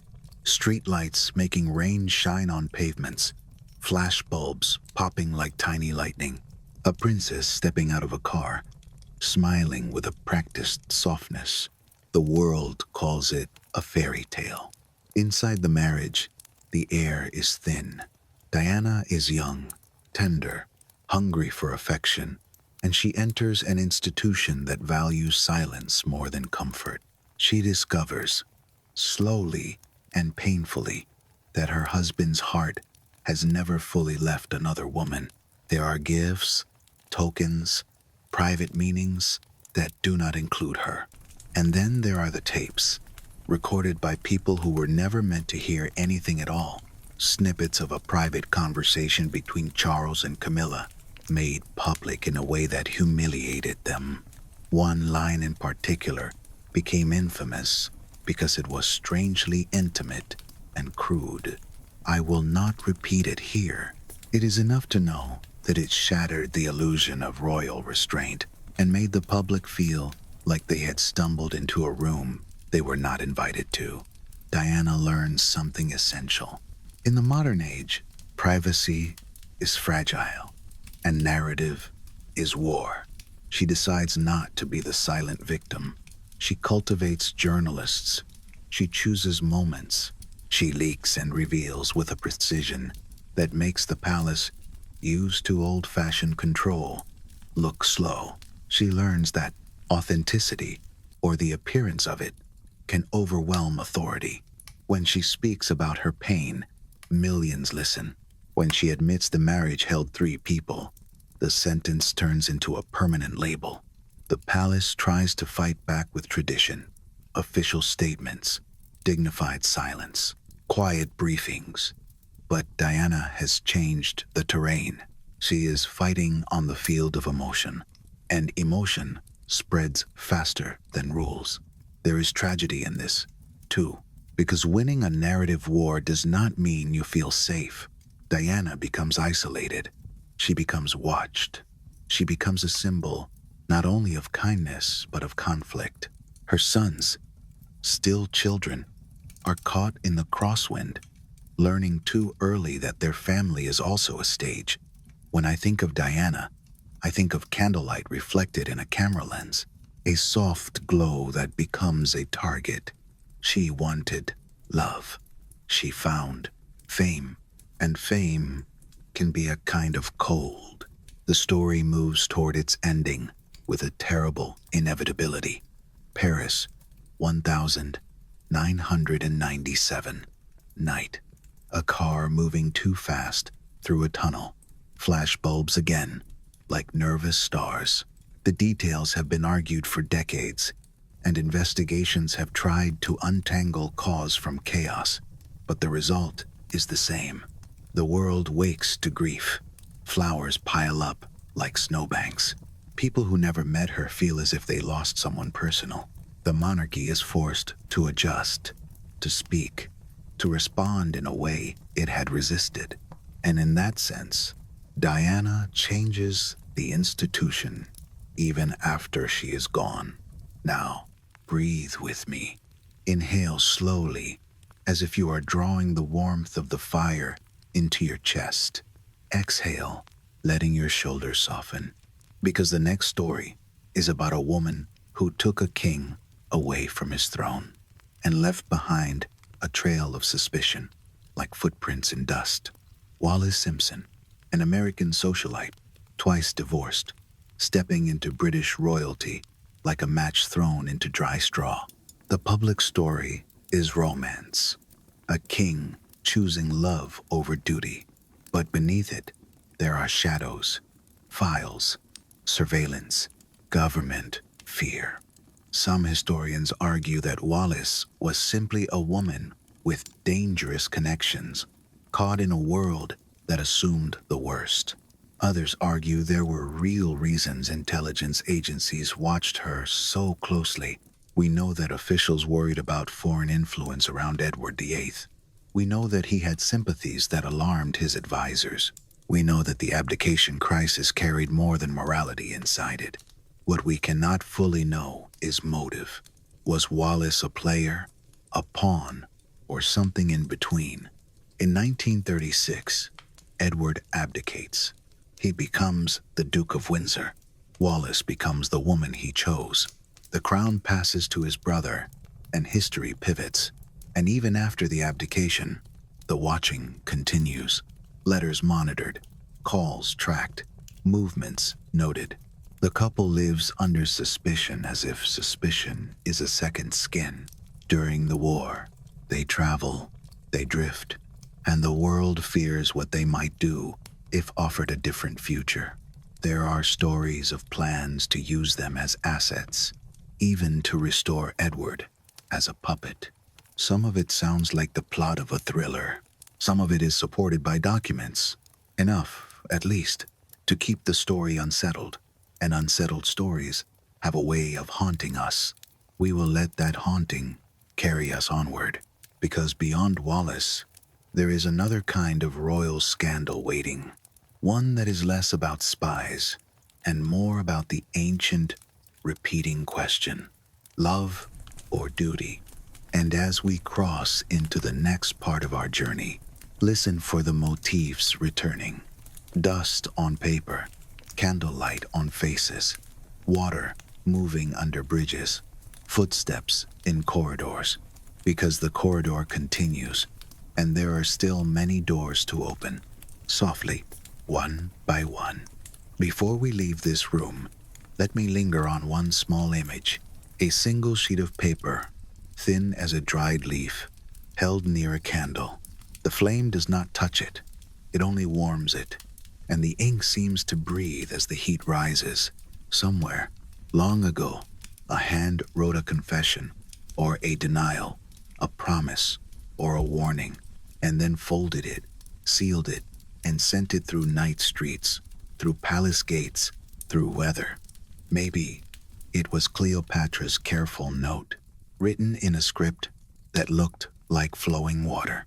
Maybe it was Diana's private message, trying to keep a fragment of herself safe. Maybe it was a clipped memo about Wallis, stamped, filed, watched. Paper is fragile, power is not. And still, paper survives in drawers, in archives, in boxes that smell of dust and old glue. That is why these women still speak to us, even when the people around them tried so hard to silence them. So, we breathe and we let the flame steady. The next door is already opening. The next door opens into stone.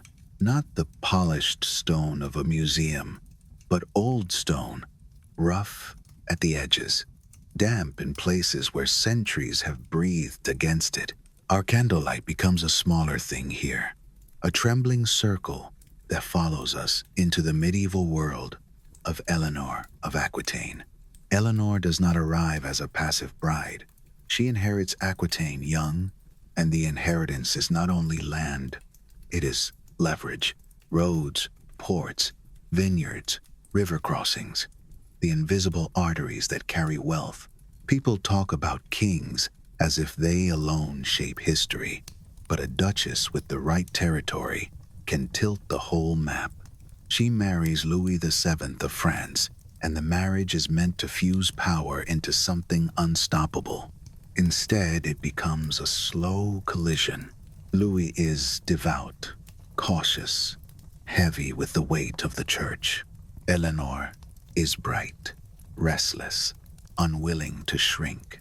If you were standing with me in those candlelit chambers, you would notice the small signals, a bishop's tight smile, a courtier's careful silence, the way the air cools when a woman speaks, as if her mind belongs to her.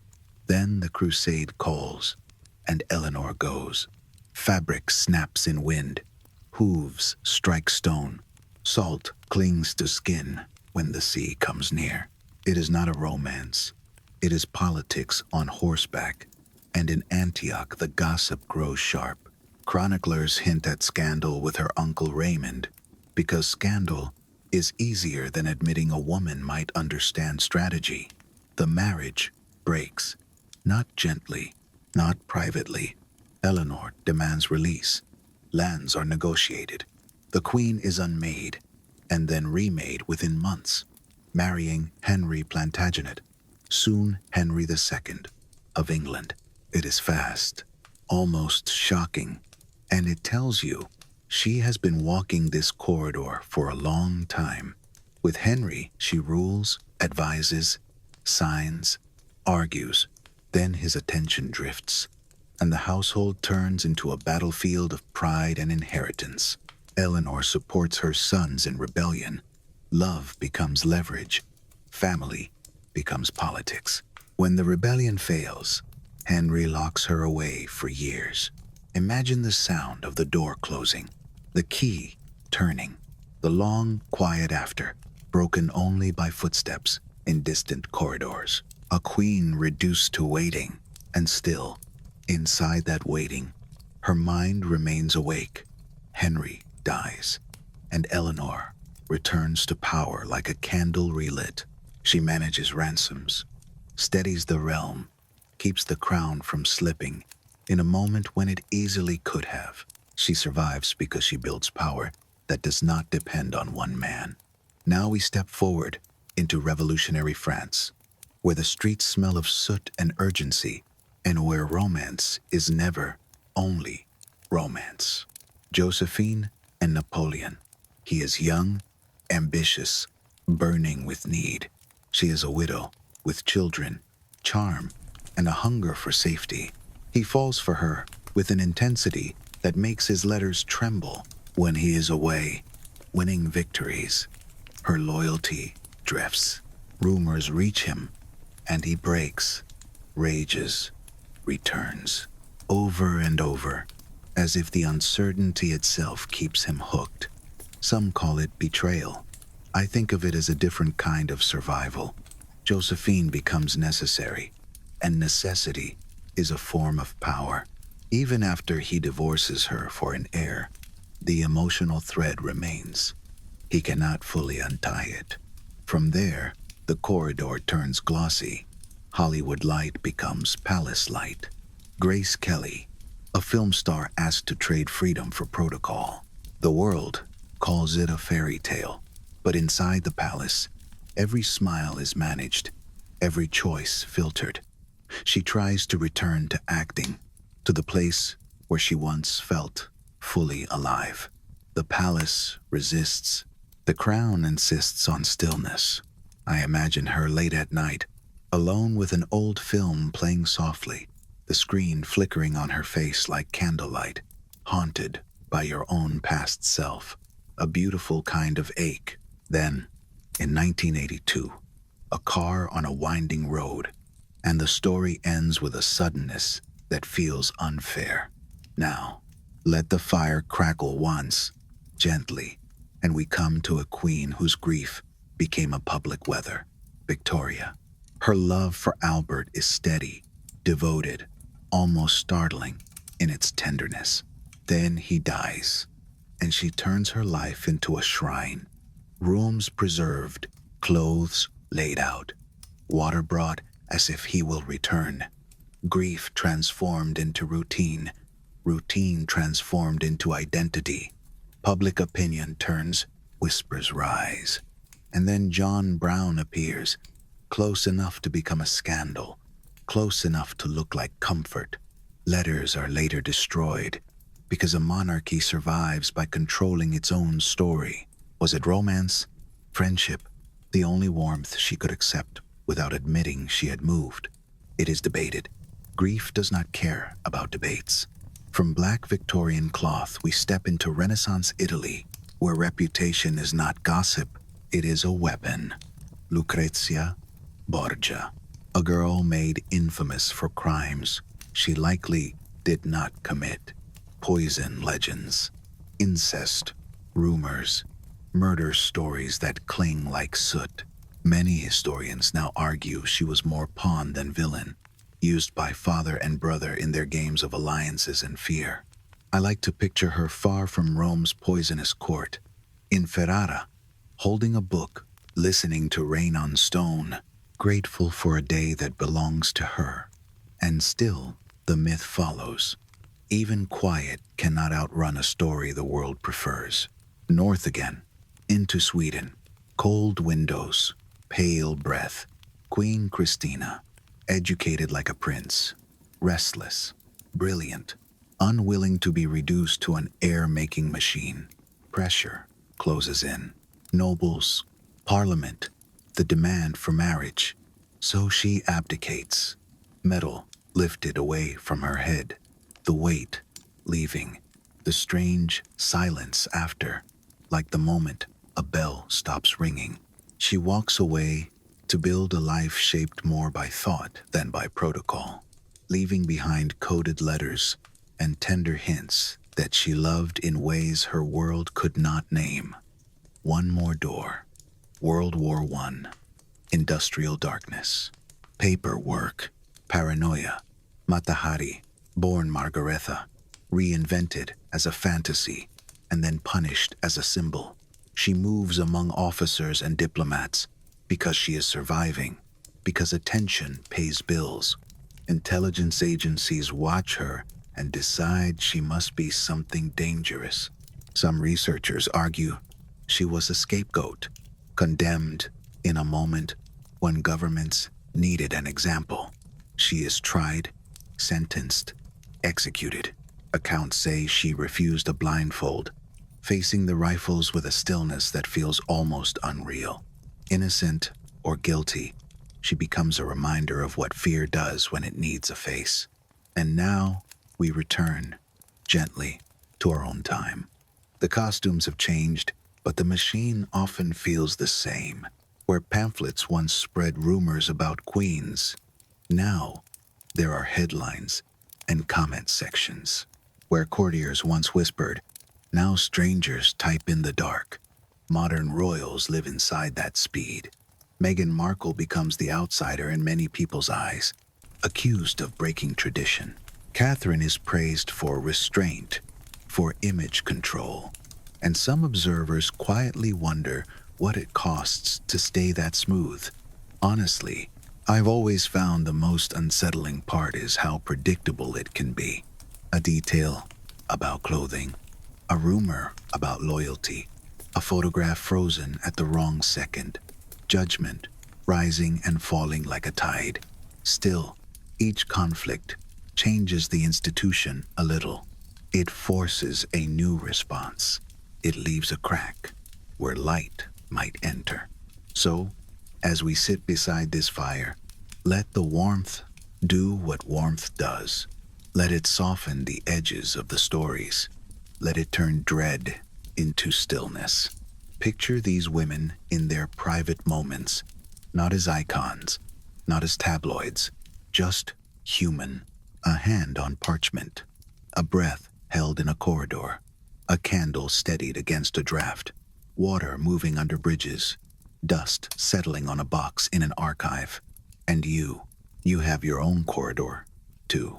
Tonight you do not have to open every door. Tonight you can rest. Listen to the fire. Listen to the room settling. Feel your shoulders drop, your jaw loosen, your hands grow heavy, like warm clay. Let the scandals drift away, like ships disappearing into fog. Lanterns dimming one by one. Let the river keep moving without needing you to follow it. Close your eyes if you have not already. Just breath, just warmth, just stillness. Let me slow us down for a moment. right here, between centuries. Imagine a long gallery, the kind of corridor that exists in old palaces and old libraries. The ceiling is high enough that a loud word would echo, so we keep our voices low. Our footsteps are careful. The floor is worn where countless feet have crossed it before us, and in those shallow grooves, you can almost feel the weight of time pressing down, patient and unhurried. On the walls, portraits watch us. Not living eyes, only paint. But still, the candlelight makes their faces seem to shift when you blink. A woman in embroidered silk, a woman in black cloth, hands folded as if she is holding herself together. A woman with a crown tilted slightly, caught between decisions. And there is dust, soft, fine dust, that settles no matter how often someone wipes it away. That dust is almost comforting. It reminds you that even the loudest scandals become quiet eventually. Even the sharpest rumors settle into boxes, into labels written by someone who was not there. When I think about Eleanor locked away, I do not imagine constant tears.